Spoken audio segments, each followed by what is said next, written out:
Inihatid ko hanggang sa may gate sina Kuya Drew at Ate Charm, na ngayon ay pauwi na matapos ang welcome party ni Hanky. Halata sa mukha ni Ate Charm ang iritasyon, dahil sa makulat na si Kuya Drew, na nalasing ng sobra. Kanina pa kasi ito panay sayaw at yakap kay Ate Charm. Ano ba Sandro? Umayos ka kung ayaw mong masapak, masungit na suway ni Ate Charm sa asawa nito, habang pinipigilan ng asawa na huwag maglakad kung saan-saan. Mabilis nitong hinawakan sa braso si Kuya Drew.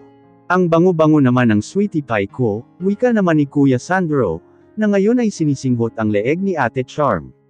Napangiti na lang ako, habang si Ate Charm ay napaasak na lang. Pilit na pinapasok ni Ate Charm ang asawa nito sa kotse. Nang magtagumpay si Ate Charm ay bumaling ito sa akin para ngitian ako. Tumingin naman ako saglit sa gawin ni Kuya Sandro, dahil mukhang nahihirapan ito sa pwesto nito ngayon. Nakasalampak lang kasi ito, basta sa backseat ng kotse. Ayos lang kaya si Kuya Drew? Hindi ko napigil ang itanong kay Ate Charm, na ikinatawa naman nito. Haha, don't worry baby girl, he's totally fine. Sige una na kami ha. Wika naman ni Ate Charm na sumakay na sa kotse. Wala itong ibang choice kung hindi ito mismo ang mag-drive pa uwi, dahil lasing na ang asawa nito.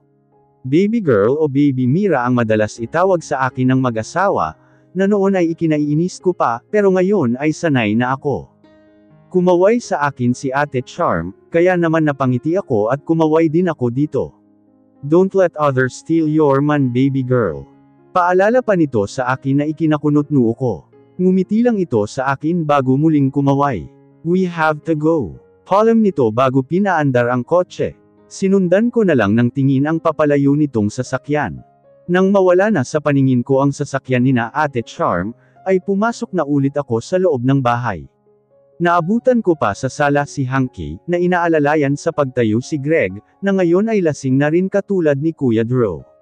Napabuntong hininga na lang ako, bago lumapit sa kinaroroonan nina Greg at Hanky. Aalalayan ko na rin sana si Greg sa pagtayo, noong pigilan ako ni Hanky, na ngayon ay masama ang tingin sa akin. Napakunot-noo ako dahil sa inasta nito.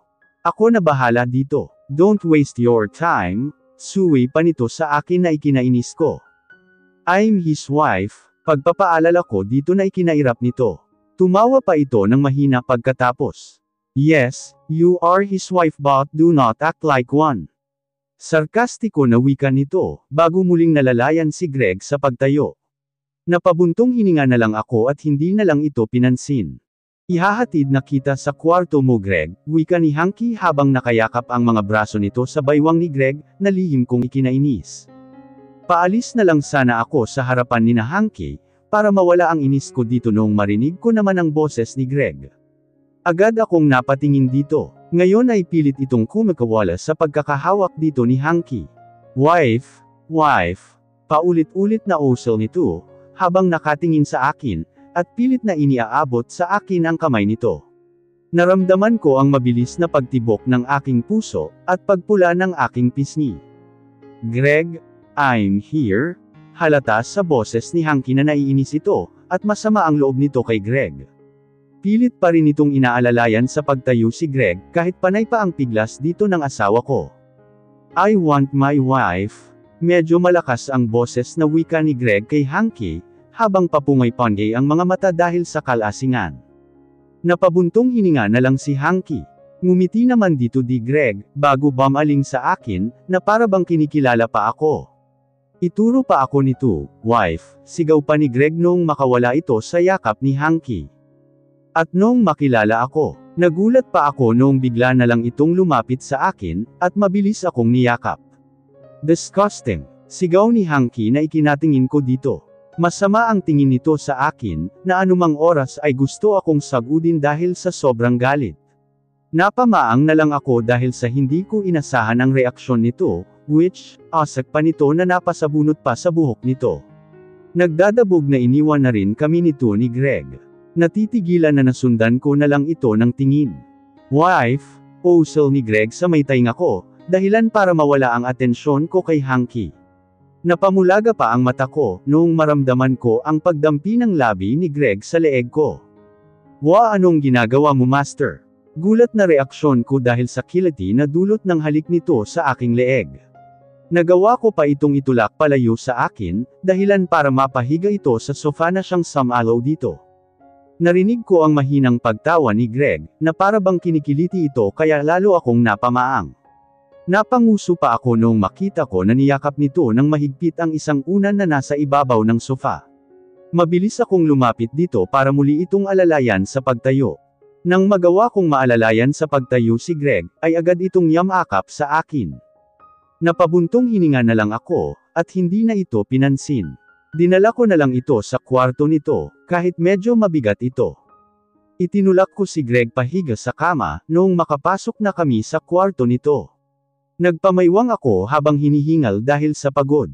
Ito naman ay pang-ising-isi lang, habang yakap-yakap pa rin ang unan na nakuha pa nito sa sofa kanina. Tumalikod ako dito at humarap sa cabinet, para maghanap ng bimpo na pwede kong gamitin sa pagpupunas dito mamaya. Hinalungkat ko na lahat ng gamit ni Greg, pero wala pa rin akong nakitang bimpo. Napabuntong hininga na lang ako. Ito kasi ang unang beses na pupunasan ko ito ng maligamgam na tubig, kaya wala akong ideya kung saan nakalagay ang iba pa nitong gamit. Humarap ako kay Greg, at tatanungin na lang sana ito noong bigla ko na lang naitakip ang mga palad ko sa aking mukha. "What are you doing, Greg?"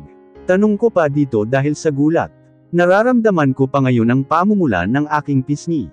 Nalinggunan ko kasi itong walang pangitaas na damit, at sinisimula na rin itong haborin ang suot nitong pantalon. "Don't curse, wife. Not appropriate for student," wika pa nito na halata sa boses na inaantok na ito. "Don't be naked, Greg. Not appropriate for teacher," wika ko naman habang pidgel ang hininga dahil sa kaba. Narinig ko naman ang mahinang pagtawa ni Greg na ikinakunot-noo ko. "I'm not." "Ha? Totoo?" Paninigurado ko. Narinig ko na bulong pa nito. "Greg," na ikinakunot-noo kong lalo. Kahit kinakabahan ay dahan-dahan kong inalis ang kamay ko, na nagkatikip sa aking mukha. Nakahinga ako ng maluwag noong makita ko na may suot na itong puting t-shirt, na hindi ko alam kung paano nangyari. Hindi rin ito tuluyang hinubad ang suot nitong pantalon. Nagpakawala muna ako ng isang malalim na hininga, bago lumapit dito para ayusin ang pagkakahiga nito. Ang buong akala ko ay tulog na ito, dahil nakapikit na ang mga mata nito, kaya nagulat ako noong magmulat ito ng mata. Nagkasalubong ang mga paningin namin, dahilan para bumilis na naman ang tibok ng aking puso. Napalunok laway ako. Aalis na lang sana ako sa ibabaw nito, noong pigilan ako nito sa braso, dahilan para mapasubsob ang mukha ko sa dibdib nito. "I want to kiss you, wife." Bulong nito sa may tainga ko, na ikinamulaga ng mga mata ko. Agad ko itong itinulak palayo sa akin. "No." Agad na sagot ko dito. Nagsimula itong umupo sa kama, habang papungay-pangay ang mga mata. Muntik pa akong matawa noong tumingin ito sa akin ng diretsyo, kahit pa parang nanlalabo na ang paningin nito sa kalasinggan. Nagmukha itong bata na nagmamakaawa, habang nakanguso. "Ang sabi mo hindi muna ako hahalikan." Pagpapaalala ko dito. "But I want it," nagtatampo na wika ni Greg, habang nakanguso. Hindi ko na napigilan pa ang matawa ng mahina. Ang sabi nito ay ako ang childish, pero ngayon ko napagtanto na mas childish pa ito sa akin kapag lasing. "Bawal. I'm your student, Greg. Dapat hindi ganyan ang kilos mo sa harap ng estudyante mo, Greg. Bad influence ka." Suwi ko dito na ikinatingin ito ng masama sa akin. Sinalubong ko ang tingin nito. Sa huli ay napayuko ito, at lumaylay ang mga balikat nito na para bang sumama ang loob nito sa akin. "Call me sir if I'm your teacher," wika nito na ikinatigil ko. Tama naman ito. Natahimik na lang ako. "You are calling me Greg, because I'm your husband and you are my wife, and I'm acting I like this only for you, wife," dagdag pa nito nang umiti pa pagkatapos at binigyan pa ako ng finger heart.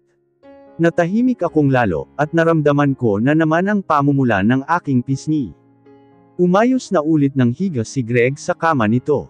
Niyakap nito ang kumot, at ipinikit na ang mga mata.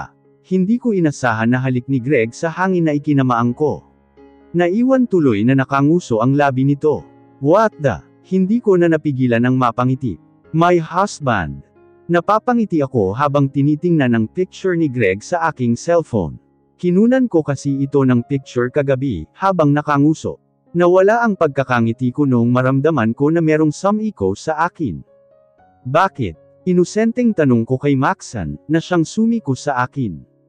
Itinago ko na rin ang aking cellphone sa bulsa ng aking palda, at kumuha mula roon ng isang candy, na agad kong isinubo.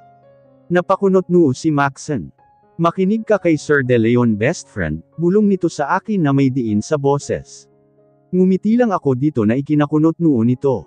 Seriously, ngingitian mo lang ako, hindi makapaniwala na tanong sa akin ni Maxan.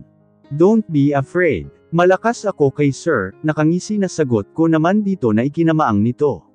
Kinindatan ko na lang ito, bago ko kinuha ang earphone sa aking bag, ilalagay ko na lang sana iyon sa aking tainga. Nang matigilan ako dahil napansin ko na nakatayo na pala sa harapan ko si Greg, na ngayon ay walang ekspresyon ang mukha. Did you prepare your research title Beltran? Seryoso ang boses na tanong sa akin ni Greg. Ha, meron ba? Napamaang ako dito at napailing-iling. Wala pa sir, sagot ko dito na binigyan ito ng isang pilit na ngiti. Sinubukan ko ring mag-pretty eyes dito pero narinig ko lang ang mahina nitong pag-osek. You are not really listening to me Miss Beltran, wika nito na hindi nakaligtas sa akin ang palihim nitong pagsama ng tingin sa akin. I'm asking the whole class to make research title Miss Beltran to present to me. Please make some Miss Beltran. Masungit na dagdag pa nito, bago ako tinalikuran. Lihim ko na lang itong sinundan ng masamang tingin. Okay sir, and please stop looking to your phone, and try to listen to my discussion Miss Beltran. You can't buy me using your cute gestures, wika ni Greg na nagpainit sa aking pisngi. Nadagdagan pa iyon noong marinig ko ang mahihinang pagtawa ng aking mga kaklase. How about me Sir Greg? Are you affected to my sweet gestures? Singit naman ni Yvette na tumayo pa talaga, para agawin ang atensyon ni Greg. Nag-pretty eyes pa ito kay Greg noong lumingon dito ang asawa ko. Napamaang na lang ako, at napanguso sa ginawa nito. Can you now present your research title to me Miss Montenegro? Nakataas ang isang kilay na tanong naman dito ni Greg, na lihim kong ikinangiti. Pero imbes na matakot si Yvette, ay parang mas kinilig pa ito. What the? Oh so cute Sir Greg? Wika pa ni Yvette habang nakahawak sa dibdib nito, na para bang natouch ito sa ginawa ni Greg. Napansin ko naman ang pagkunot ng noo ni Greg. Napatingin pa ito sa akin, kaya agad ko itong inirapan at iniiwas ang tingin dito. But I still can't present my research title to you sir, narinig ko pang dagdag ni Yvette. Narinig ko rin ang mahinang pag-osek ni Greg, at ang paglalakad nito papunta sa unahan ng classroom. She is really obvious. She likes Sir De Leon. Shameless. How about Ma'am Wendy Bueno? Sinong bet niyo? Hindi ko maiwasang mina sa mga naririnig kong bulungan sa mga kaklase ko. Gusto kong sabihin sa mga ito na may asawa na si Sir De Leon, at walang iba kung hindi ako. Bamantong hininga na lang ako, at tumungo sa aking notebook, at nagsimulang magsulat doon ng kung ano-ano. I smell something fishy, bulong ni Maxan, pero hindi ko na lang ito pinansin. Quiet class. Focus to your study. Narinig kong pagpapatahimik ni Greg sa buong klase. Nagpakawala na naman ako ng isang buntong hininga. Walang gana na patuloy akong nagsulat sa aking notebook. And please stop matching me with someone else, because someone will be jealous. Makahulugan na wika ni Greg, na ikinatigil ko sa pagsusulat. Napatingin ako dito. Nahuli ko pa na nakatitig ito sa akin. I'm not jealous. Sinaman ko ito ng tingin. Thank you for being considerate Sir Greg. Kinikilig na wika naman ni Yvette as if ito ang tinutukoy. I think I have an idea. Makahulugang wika naman ni Maxan na ikinatingin ko dito. Napakunot noo ako noong mapansin ko na nakatingin ito sa aking notebook. Greg Mira, natatawa na wika ni Maxan, kaya napatingin din ako sa aking notebook. Napamulaga ako at mabilis na isinara ang aking notebook, noong makita ko na puro pangalan namin ni Greg ang mga nakasulat doon. Hoy wala lang ito Greg, huwag kang tsismosa dyan, nauutal at kinakabahan na wika ko dito, habang yakap-yakap ang aking notebook. Natawa naman ito ng mahina. Pwede mo naman ako pagkatiwalaan best friend, wika nito. Habang unti-unting nawawala ang ngiti sa labi. Nakaramdam naman ako bigla ng konsensya, dahil mukhang sumama ang loob nito sa akin. Marahil ay iniisip nito na hindi best friend ang turing ko dito. Napanguso na lang ako. Sorry. Actually, ang totoo niyan. Don't pressure yourself, best friend. Just tell me if you feel to do so. And I don't get close to you, just because I want to mingle on your life. I feel sorry for that. Wika ni Maxon na tumawa pa ng mahina na ikinangiti ko. Hindi ako pumunta sa cafeteria, noong break time dahil hindi pa naman ako nagugutom, at wala rin akong gana kumain. Nandito lang ako ngayon sa classroom, at pinagmamasdan na naman ang picture ni Greg. He looks very cute. Kanina ka pa pangiti-ngiti dyan. Sino ba kasi yung tinitingnan mo dyan? Boyfriend. Siya ba yung narinig ko noong magka-video call tayo? O si ni Maxon na ngayon ay kumakain ng fries sa tabi ko. Bumaling ako dito para ngitian ito. Hindi ko siya boyfriend. Ano mo siya? Live-in partner. Tanong na naman ito, kaya sinaman ko na ito ng tingin. Napatigil naman ito sa pagkain at nagpis sa akin, sorry. Hindi ko lang talaga mapigilan ang bibig ko magtanong Dakilang chismosa nga yata ako, natatawa na wika nito sa akin, kaya natawa na rin ako. Gusto mo ba? Tanong na lang nito sa akin, na ang tinutukoy ay ang fries na kinakain nito. Napatingin ako doon, habang nagdadalawang isip. Napangiti ako at kukuha na sana ng fries noong may one sa ere ang kamay ko, dahil sa may bigla na lang pumasok sa classroom. Mira, I told. Hindi na ituloy ni Greg ang sasabihin nito, dahil tumuon ang tingin nito kay Maxon na ngayon ay nakamulaga dahil sa gulat.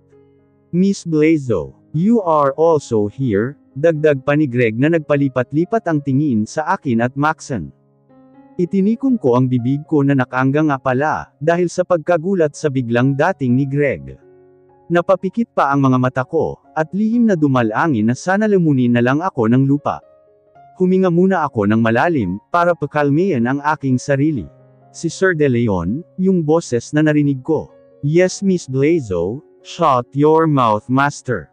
Pidgel ko sa iba pang sasabihin ni Greg. Walang ekspresyon ang mukha na tumingin ito sa akin. I mean sir, pagtatama ko bago ako lumapit dito, para bigyan ito ng senyales na umalis na ito. Narinig ko pa muna ang mahina nitong pag-asak, bago ito nagsimulang maglakad palabas ng classroom. Nang mawala na sa paningin ko si Greg, ay huminga muna ako ng malalim bago bumaling kay Maxon. Bahagya pa akong nailang noong mapansin ko na pinagmamasdan nitong masyado ang kabuuan ko. Tumingin ito sa akin, na para bang nagtatanong. Pilit akong ngumiti dito. Care to tell me what is the real score between you and sir? I saw you twice, and based to my observation, masyado kayong close. Nangingiti na tanong sa akin ni Maxon. Sa tingin ko ay wala na akong takas sa pagiging mausisa nito, at sa tingin ko naman ay kailangan ko rin sabihin dito ang totoo, nang sa ganon ay hindi na ito maghinala pa sa akin. Nanlulumaw na umupo ako sa tabi nito. Actually, Sir De Leon is my OMG. Boyfriend mo si Sir. Sabik na putol ni Maxon sa sinasabi ko. Minulagan ko naman ito ng mata, kaya nagpis ito sa akin. Umayos na rin ito ng upo, at para bang bigla itong napaisip ng malalim. Napakunot noon naman ako. What are you thinking? Sayang kasi kung hindi mo boyfriend si Sir. Alam ko naman na bawal ang student-teacher relationship, pero Team Greg Mira yata ako. Bagay kaya kayo ni Sir, nakangiti pero may panghihinayang sa boses na wika ni Maxon, na ikinatawa ko. I'm so thankful for having supportive best friend. Lalong gamaan ang loob ko dito. Anong nakakatawa? Nanghihinayang na nga ako sa inyo ni Sir Nagtatampo na wika nito, na napabuntong hininga pa. Napangiti akong lalo. He's not my boyfriend, because I know, maybe friend or relatives, something like that. Putol na naman nito sa sinasabi ko. I roll my eyes out of patience. Pwede bang patapusin mo muna ako? Tanong ko dito dahilan para mapangiti ito at magpisay na naman sa akin. Kalog. Go on best friend. Wika pa nito na all ears na sa akin, kaya napangiti na rin ako. Huminga muna ako ng malalim para pakalmayan ang aking puso, na kanina pa mabilis ang tibok. He is my. If he is your relative then never mind na. I'm Mrs. De Leon, putol ko sa iba pa nitong sasabihin. Napapikit pa ako dahil sa kaba. Hinintay ko ang magiging reaksyon ni Maxon, pero lumipas na lang ang ilang segundo, na nakapikit ako ay wala pa rin akong narinig mula rito, kaya iminulat ko na ang aking mga mata. Nagulat pa ako noong sa pagmulat ng aking mata, ay bigla na lang nahulog sa kinauupuan nito si Maxon, habang nakatulala. What? Sa wakas ay reaksyon nito, noong mag-sink in siguro sa isip nito ang sinabi ko.